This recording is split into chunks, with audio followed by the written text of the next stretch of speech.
आयुष्मान भव। आसन ग्रहण करिए मुनिवर।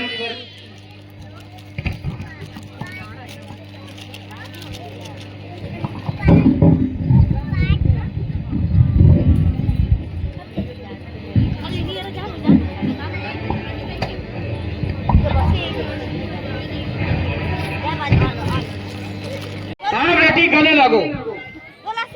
बेटी आज आपकी शादी है और स्वयंवर में ये हमने शर्त रखी है, तो बेटी आप आसन ग्रहण करो।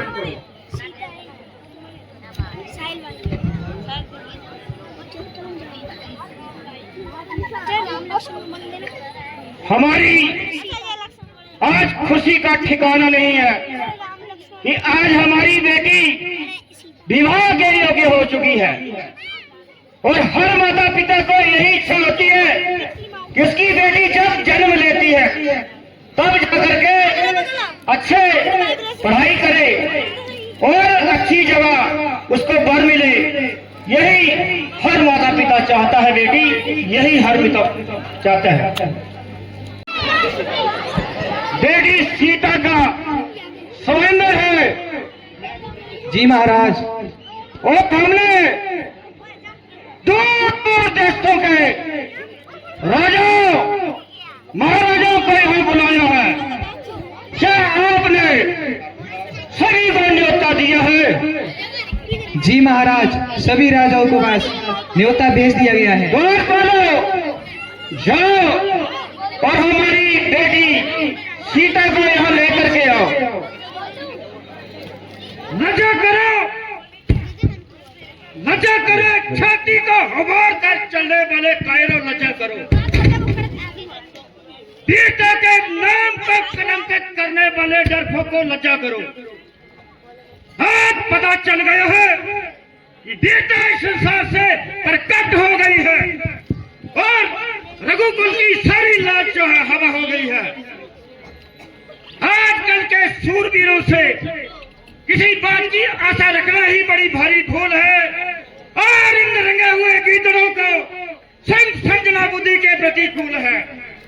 अरे काश मैं ऐसा पहले जानता तो पुत्री सीता के स्वयंवर की कभी नहीं ठानता। अरे जिस धनुष को मेरी बेटी सीता एक ही झटके से उठा लेती थी, अनिल का भी हिलाना भारी है। इसलिए पुत्री सीता को कबारी बैठाने में लाचारी है।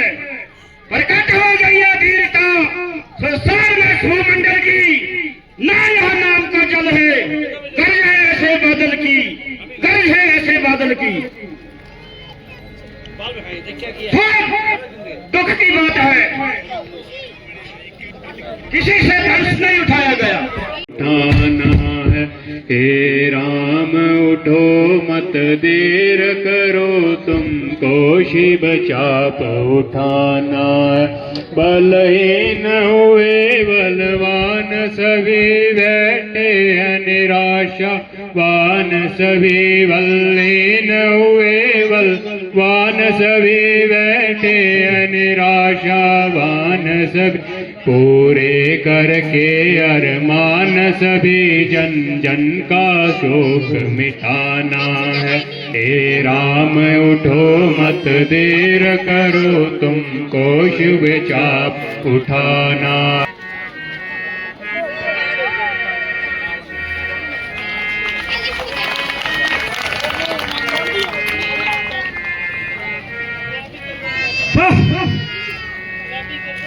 वाह क्या बात है। अरे धन्य है वो पिता जिसने तुम जैसा पुत्र रत्न पाया। धन्य है वो माता जिसने ऐसे कर्मवीर को जाया। धन्य है विधाता तुमने मेरा बेड़ा पार लगाया।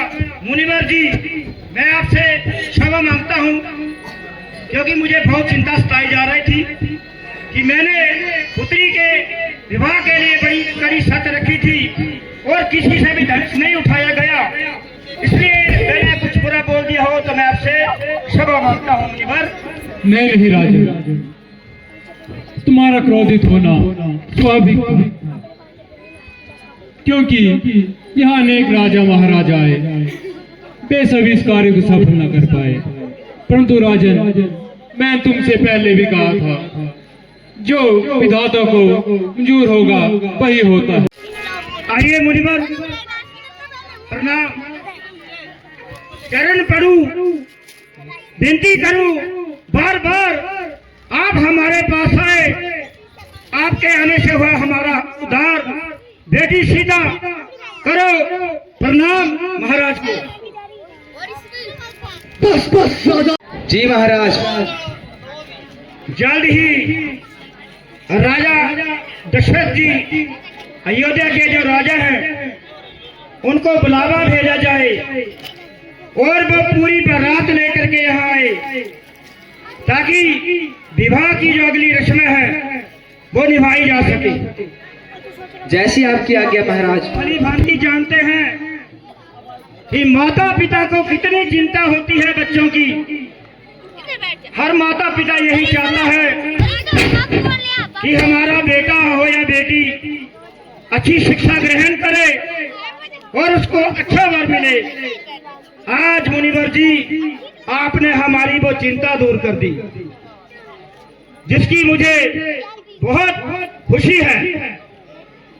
सम्मान किसने मेरे शिव धनुष को तोड़कर मेरा अपमान, शीघ्र उसे मेरे सामने लाए, अन्यथा मैं यहाँ सबकी बलि चढ़ा दूंगा।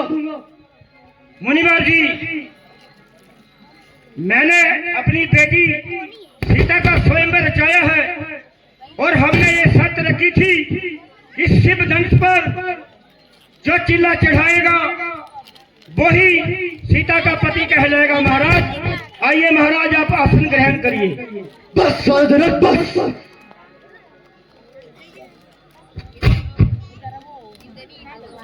मुनिवर जी, ये अपराध मेरे हाथों से हुआ है। क्या तुम्हें मौत से भय नहीं, या तुम्हें अपनी जिंदगी प्यारी नहीं? मुनिवर, सुख का संवाद कभी कभी दुख का कारण बनता है। मीठा और मधुर बोलने से तोता पिंजरे में आता है। जो ज्यादा मीठा होता है वे अपना नाश कराता है। भाई ने मीठे वचन कहे तो क्रोध आपको आया है। सबसे पहले ये बोल उठे, क्या इसीलिए दोषी ठहराया है? अच्छा, अपराधी हम ही सही, हम ही नहीं ये जहर निचोड़ा है। जो करना है कर लीजिए मुनिवर, यह शिव धनुष हम ही ने तोड़ा है। मिटा सके जो परशुराम को, जमाने में दम नहीं, हमसे है जमाना, जमाने से हम नहीं। बचपन में तो कई धनबे तोड़े, तब तो ऐसे ऋषि मुनि न आए। इस धनबे में क्या लाल जड़े थे जो मुनिवर आप इतना गरमाए? अरे बड़े बड़े बहादुर मेरी नाम रखते हैं। मुनिवर, आप दोनों राजकुमारों को लेकर के जाइए और हमने अयोध्या में संदेश भिजवा दिया है, और आप बारात लेकर के आइए और मेरी बेटी को रस्मों सहित लेकर के जाइए। ठीक है राजन, अब तुम अपने कार्य में जुट जाओ। आयुष्मान भव। अभी मेरे पास कुछ ही पल रहेगी, उसमें हम चलते हैं। तो आपकी माता जी से भी बात करते हैं। तो चलिए, आज हमारे समधी जी भी दरबार में पहुंचे हैं। तो जो विवाह की रस्म है वो सही मुहूर्त पे करवा दीजिए। हाँ राजन, हम अभी वरमाला करवाते हैं। जी आइए बेटी।